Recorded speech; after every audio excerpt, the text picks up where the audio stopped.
ओम शांति। आज 27 अगस्त की मुरली है।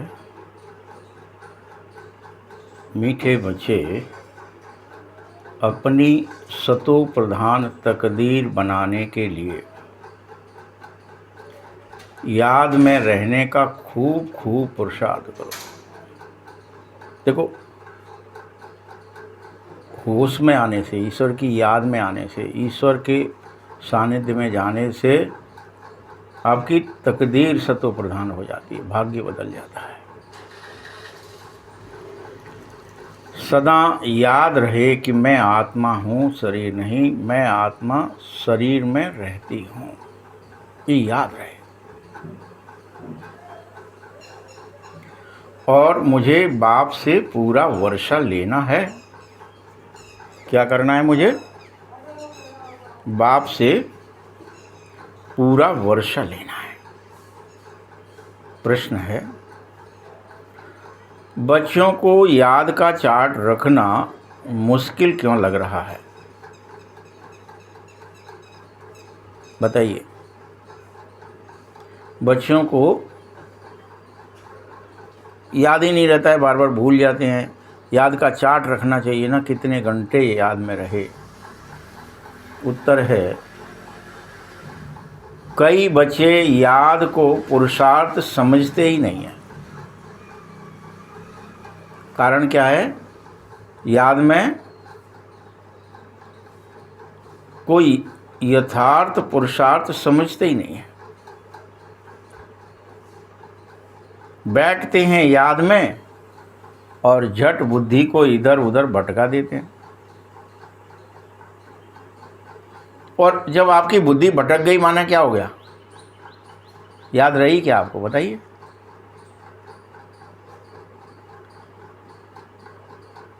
शांत नहीं होती है बुद्धि, तो फिर वायुमंडल ही खराब होने लगता है।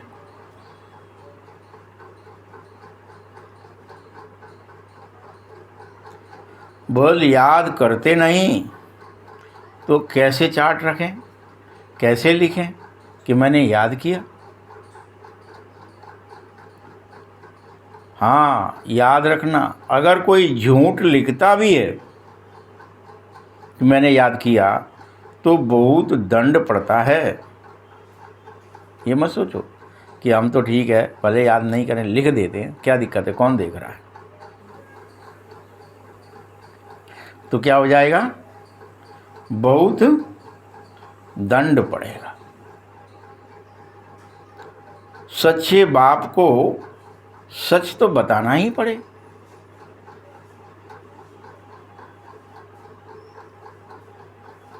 गीत है, तकदीर जगा कर आई हूं। ओम शांति। रूहानी बच्चों को फिर भी रूहानी बाप रोज रोज समझाता है, फिर भी समझाता है। तुम सुनते नहीं है, याद रखते नहीं है, याद का चार्ट रखते नहीं, फिर भी रोज रोज समझाते हैं कि जितना हो सके आत्माभिमानी बन जाओ, जितना हो सके, और स्वयं को आत्मा निश्चय करो और बाबा को याद करो।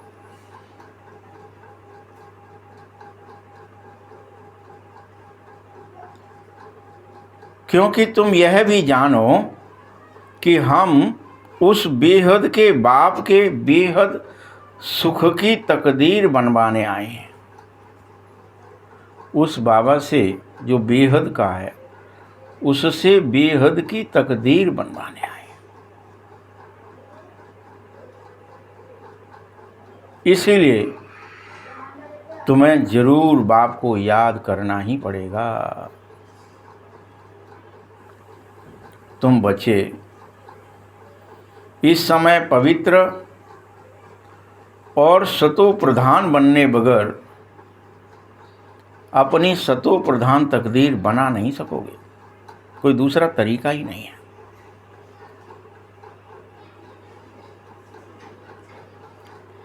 इस बात को तुम अच्छी रीति याद कर लो, क्योंकि मुख्य बात है ही एक। यह तो तुम अपने पास हर हालत में भले लिख लो।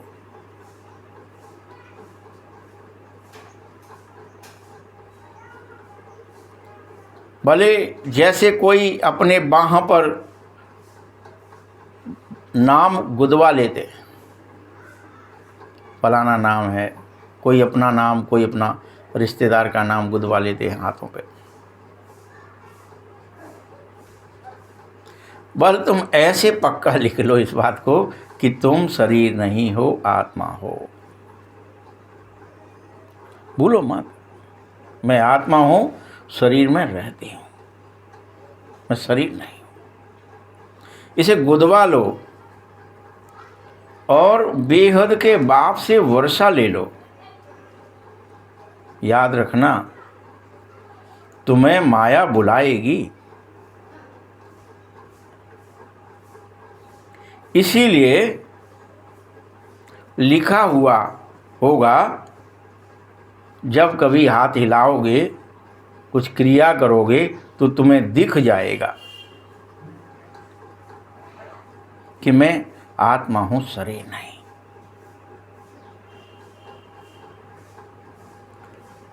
और मुझे बेहद के बाप से वर्षा लेना, ये बात बुद्धि में रहना चाहिए, क्योंकि मैं आत्मा हूँ इसे, और मुझे भगवान से शक्ति लेनी है। मुझे परमात्मा के साथ उसके संपर्क से, अभी जो मेरे अंदर माया का संपर्क है, मेरे अंदर माया का कुसंग है, एक तरह से संग नहीं है, सत्य का संग नहीं, असत्य का संग है। यानी शरीर असत्य है, ये संसार सपने मात्र है, फिर भी मुझे ये सत्य लग रहा है। सत्य तो उसकी याद ही है। सत हरि भजन जगत सब सपना। तो माया बार बार बुलाएगी और सपने दिखाएगी, ये कर लो, ऐसा कर लो, ऐसा कर लो, ऐसा कर लो, तुम पैसे वाले बन जाओगे, तुम ये हो जाओगे, तुम्हारा नाम हो जाएगा, मान हो जाएगा, शान हो जाएगी, पूंछ बढ़ा लो।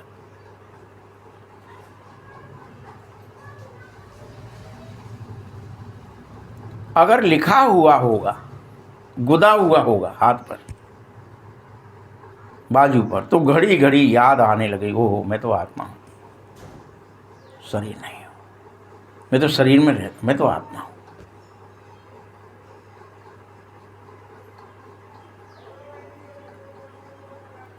कई बार मनुष्य ओम लिख लेते हैं, तो कोई कृष्णा आदि का चित्र बनवा लेते हैं, किस लिए? सिर्फ याद के लिए। ये तो सबसे नई से नई याद तुम्हें दिला रहा हूं कि तुम शरीर नहीं, शरीर में रहने वाली एक दिव्य अलौकिक आत्मा हो, इसको चलाने वाली परम सत्ता हो।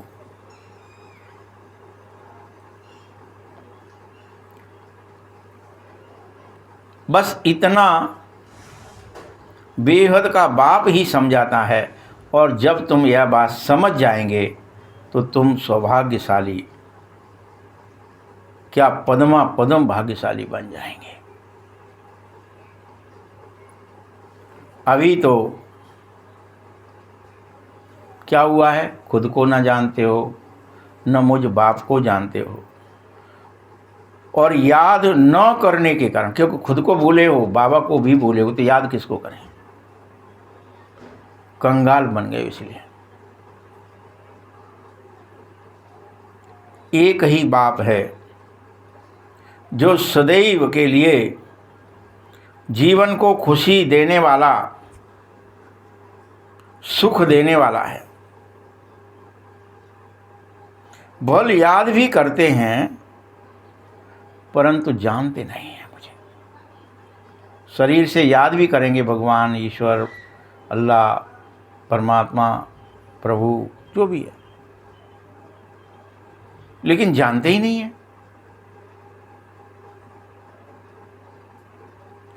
न जानने के कारण क्या हुआ है?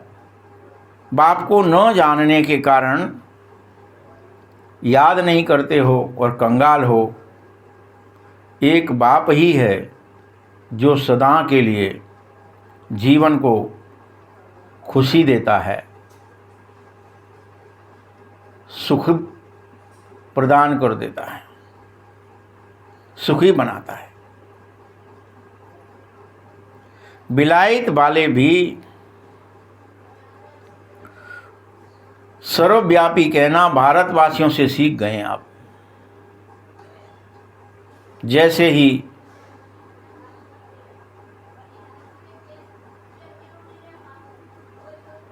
यह भारत गिरा तो सारा विश्व गिर गया।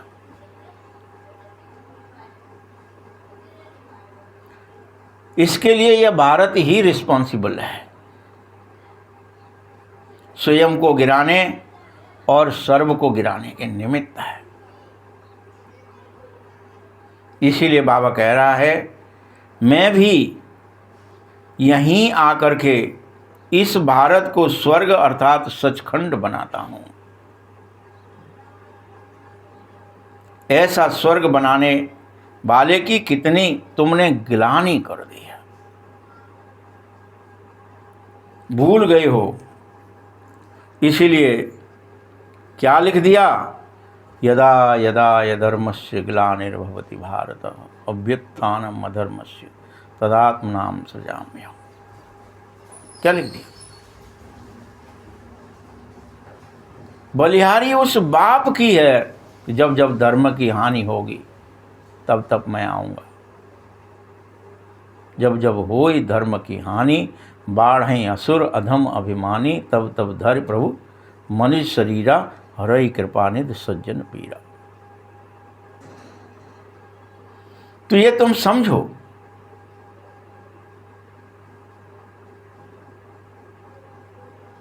बल तुम अभी शिव जयंती मनाओगे, परंतु शिव जयंती का कदर तुम्हें बिल्कुल ही नहीं है। अभी तो तुम बच्चे ये समझते हो जरूर भगवान आया था, होकर गया है, तभी तो उसका जन्म जयंती है, मना रहे हो। लेकिन ये भूले हुए हो कि सतयुगी आदि सनातन देवी देवता धर्म की स्थापना करने के लिए भगवान अभी आया है। वह स्थापना सतयुगी देवी देवता धर्म की कर रहा है। सब जानते हैं, और सभी जितने धर्म हैं क्या जानते हैं कि हमारा धर्म फलाने फलाने समय पर फला व्यक्ति द्वारा स्थापित हुआ। ये जानते हैं क्रिश्चियंस लोग कि क्राइस्ट द्वारा हुआ, बौद्धी जानते हैं कि बुद्ध द्वारा हुआ, जैन जानते हैं कि महावीर द्वारा हुआ, सिख जानते हैं कि गुरु नानक द्वारा स्थापना हुई। लेकिन आदि सनातन देवी देवता धर्म कब स्थापित हुआ ये कोई नहीं जानता।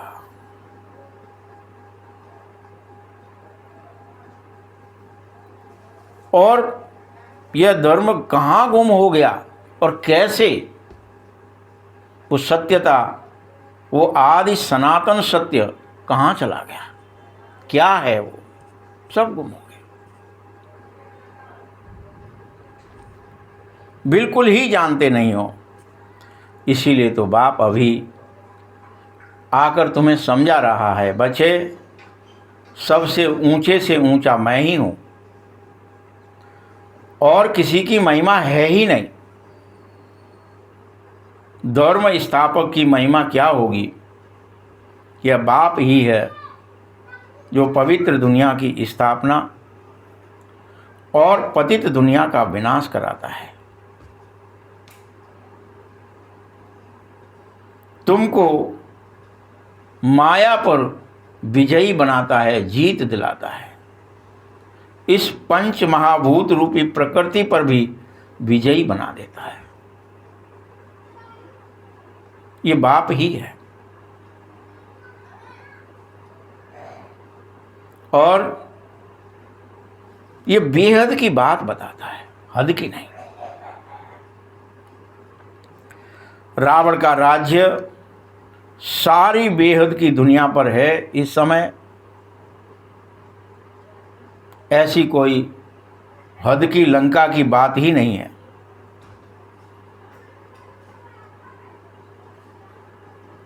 यह हार जीत की कहानी है सारे भारत की, बाकी तो सब बाई प्लाट है।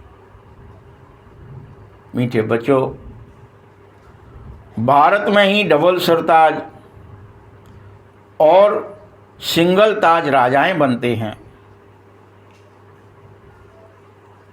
जो भी बड़े बड़े बादशाह हैं यहाँ होकर गए हैं, कोई पर भी लाइट का क्राउन नहीं हो सकता, होता ही नहीं है। यह लाइट का ताज तो सतयुग में देव और देवियों के पास ही होता है। देवताएं ही स्वर्ग के मालिक कहलाते हैं। अब शिव बाबा को कहा ही जाता है पतित पावन, परम पिता, आदि आदि।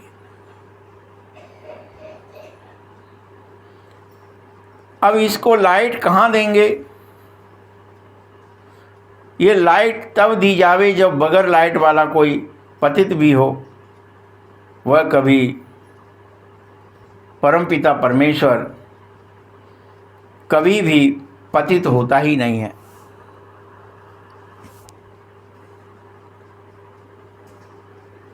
वह सदैव ही बिंदु रूप है, ज्योतिर्रूप है, ज्योतिर्लिंग है।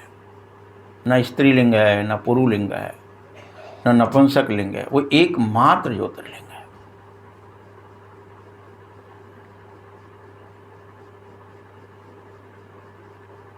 दिन प्रतिदिन तुमको गूढ़ से गूढ़ बातें बाप समझाता और तुम रोज भूल जाते हैं।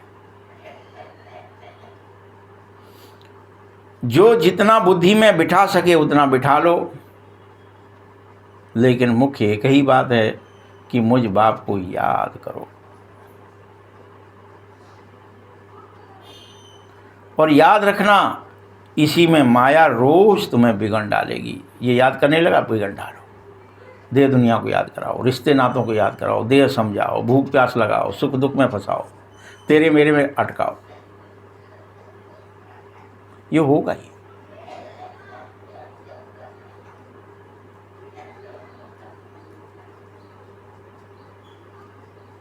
भल कोई याद के चार्ट में लिख दे कि मैं 50% या 60%, लोग लिख देते हैं मैं 50% याद में रहा, 60% याद में, परंतु समझते नहीं हैं वास्तव में याद की यात्रा कहाँ कैसे जाता है। अगर याद करते करते भी कोई बुद्धि इधर उधर गई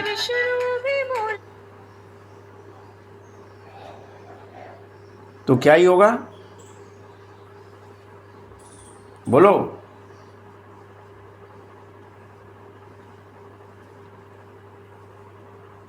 ये समझो। देखो कितना छिपा देते हैं, चार्ट ही नहीं रखते हैं, सच बताते नहीं, अक्सर करके सब झूठ बताते हैं। झूठी माया, झूठी काया, झूठा सब संसार है। एकदम देह अभिमान में आ गए हो। सच सुनना तो अच्छा ही है और भी सीखेंगे ये सच बताना। ज्ञान के साथ साथ याद की यात्रा भी बहुत ज़रूरी है, क्योंकि याद की यात्रा से ही अपना और विश्व का कल्याण होगा।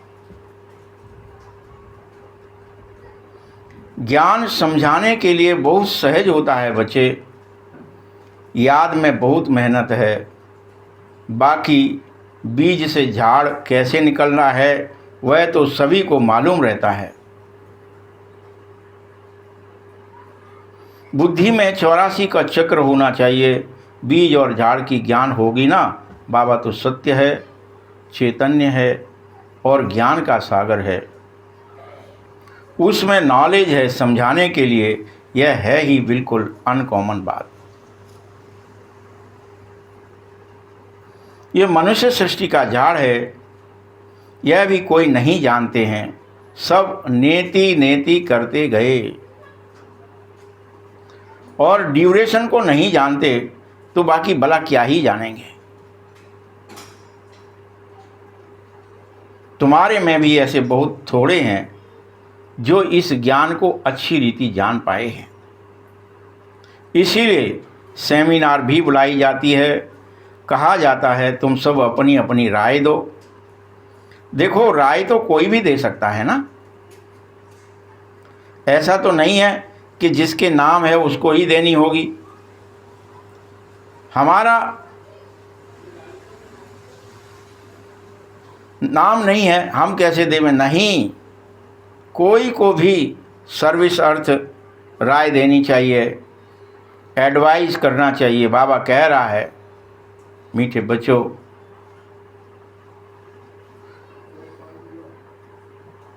बाबा ये युक्ति से सर्विस बहुत बढ़ सकती है। बाबा भी राय दे सकता है, देखेंगे कि किस किस प्रकार की राय दी जाए।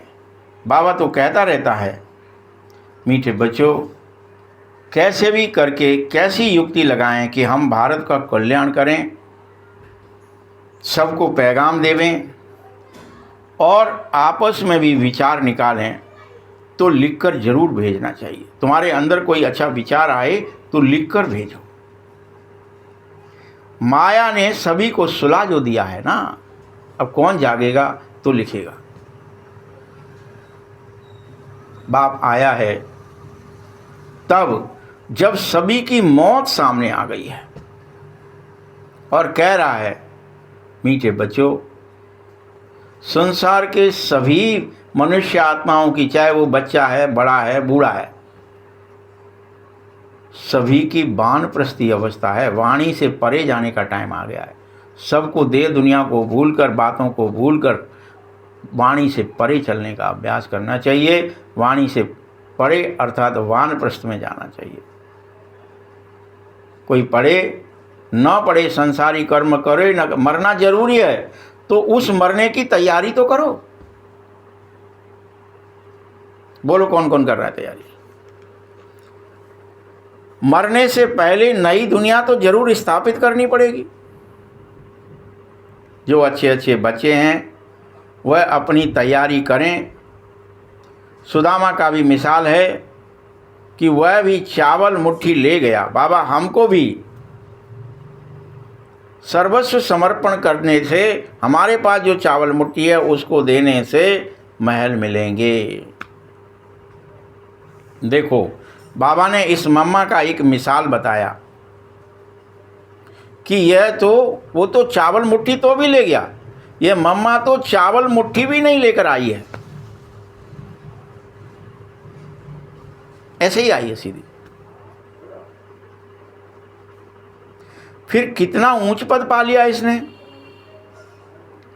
तो इस ज्ञान में ऐसा बिल्कुल नहीं है कि कोई पैसे देगा, पैसे की तो कोई यहाँ बात ही नहीं है।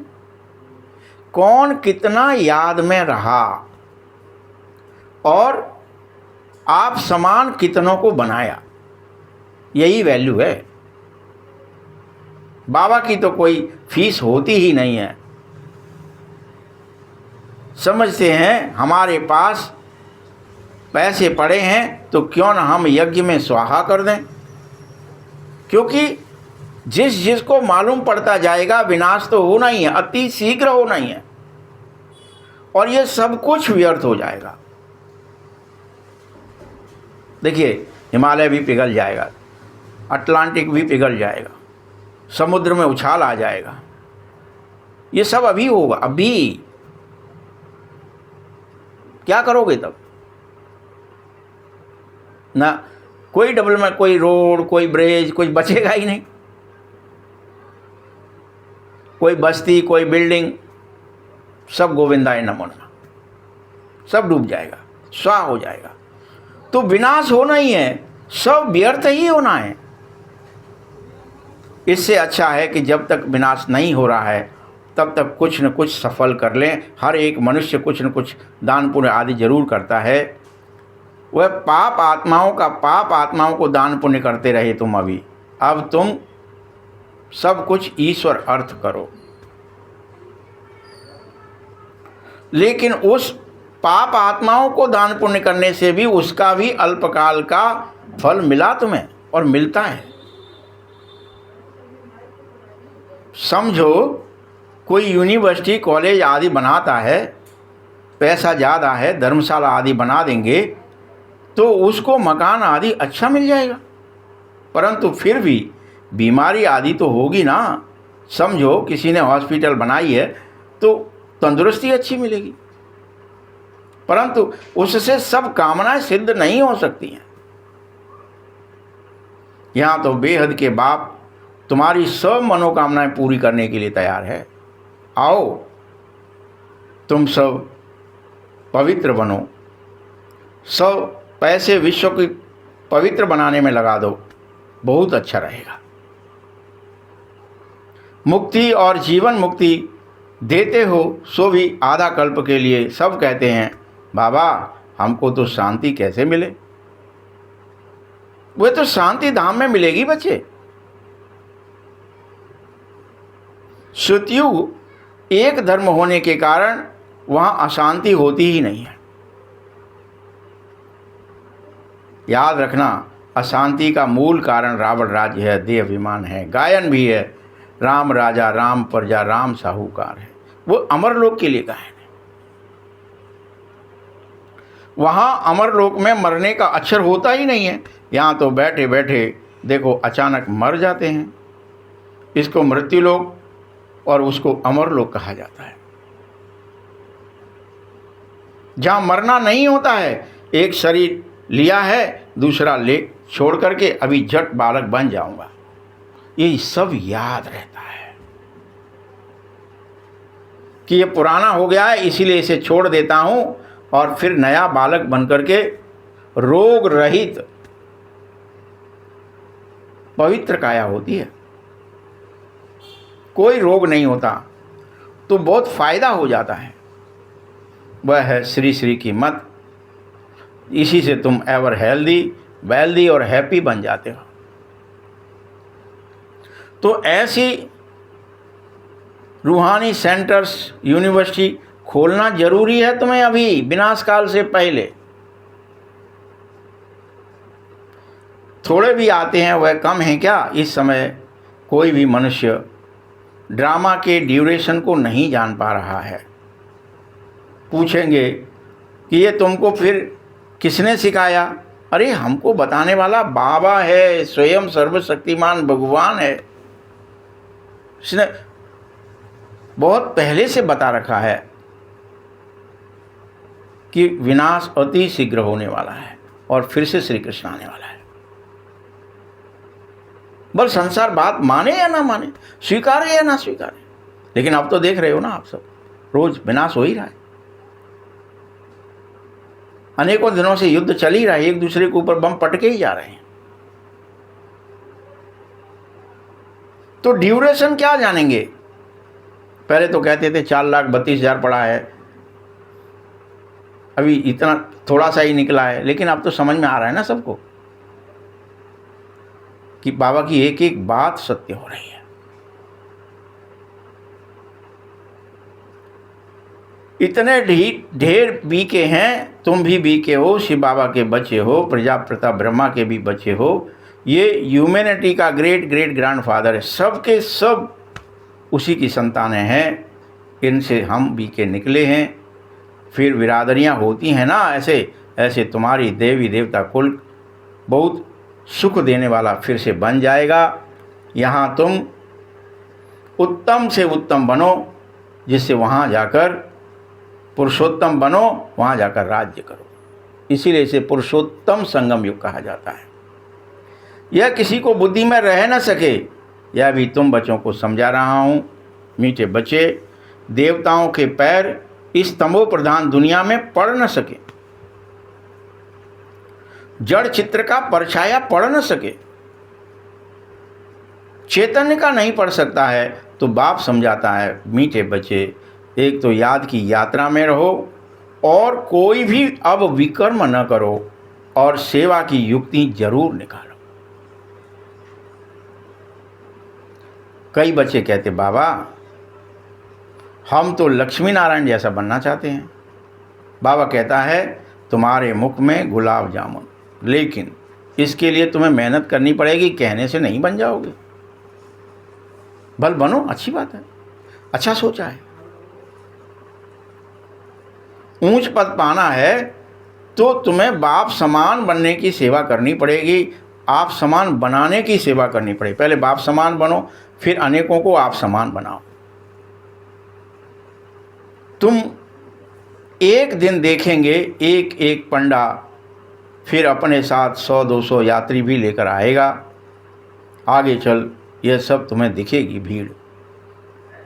पहले से थोड़े ही कुछ कह दूं तुम्हें, जो होता रहेगा सो तुम खुद देखते चलना क्या हो रहा है। ये बेहद का ड्रामा है, तुम्हारा है सबसे मुख्य पाठ मुझ बाप के साथ, जो पूरा पुरानी दुनिया को नई बना देता है। यही पुरुषोत्तम संगम युग है। अब तुम सुखधाम के मालिक बन जाओ, जहाँ दुख का नामो निशान न हो। बाबा ही है दुख हरता सुख करता।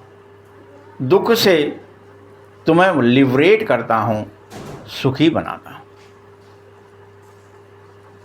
भारतवासी भी समझ जाते हैं, इतना धन है, बड़े बड़े महल हैं, बिजलियां हैं, सब शायद अब यही स्वर्ग आ गया। ये जो 150-200 वर्ष में जो कुछ भी हुआ है, इसको आप स्वर्ग मान बैठे हो। ये सब माया का भवका है बच्चे, ये माया ही दे रही है तुम्हें। ये सब सुख के लिए साधन बहुत निकलते हैं, लेकिन आपस में ही एक दूसरे को प्रहार करके बम पटक के मार डालते हो। बड़े बड़े महल आदि मकान बन रहे हैं, फिर अचानक इन्हीं में तुम्हारा मौत हो जाता है। यही गिरेंगे, कोई भूकंप से गिरेंगे, कोई बम से गिरेंगे, कोई बाढ़ से गिरेंगे, इनमें दब जाओगे। वहाँ मरने का डर ही नहीं है। यहाँ तो अचानक कब कौन कहाँ कैसे मर जाए, फिर बहुत शोक करते रहते हो। और अनेक तो ऐसे हैं, वहाँ जाकर फिर आंसू बहाते हैं, समाधि बनाते हैं कोई कोई की। हर एक की अपनी अपनी अनेकों रस्म रिवाज हैं, अनेक मत हैं। सतयुग में ऐसी कोई बात नहीं होती। वहाँ तो एक शरीर छोड़ा, जट दूसरा ले लिया। तो तुम कितना सुख में जाते हो, उसके लिए कितना पुरुषार्थ तुम्हें करना चाहिए। कदम कदम पर मत लेनी चाहिए, गुरु की और पति की मत लेनी चाहिए, तो अपनी मत पर चलते रहना चाहिए। आसुरी मत क्या काम देगी बच्चे, आसुरी तरफ ही ढकेलेगी ना, वो क्या काम देगी, और आसुरी तरफ ही ढकेलेगी। अब तुमको मिली है ईश्वरीय मत।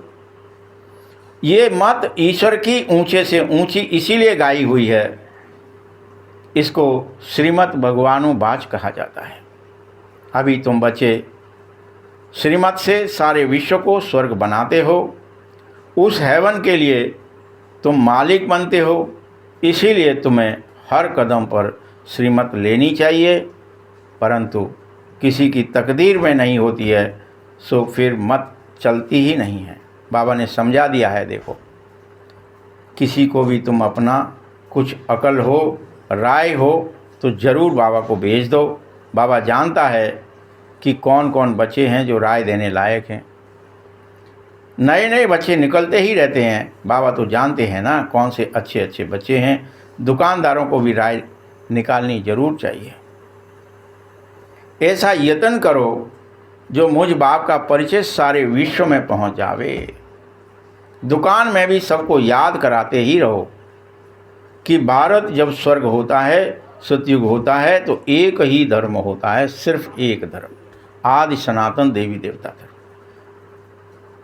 और जब वो ना समझें, इसमें नाराज हो जाएं, तो नाराज होने की कोई बात तो नहीं है। सबका एक बाप है जो कहता है, माम एकम याद करो, मैं एक हूँ और मुझे याद करो, तो तुम्हारे समस्त विकर्म विनाश हो जाएंगे और तुम अवश्य ही स्वर्ग के मालिक बन जाएंगे।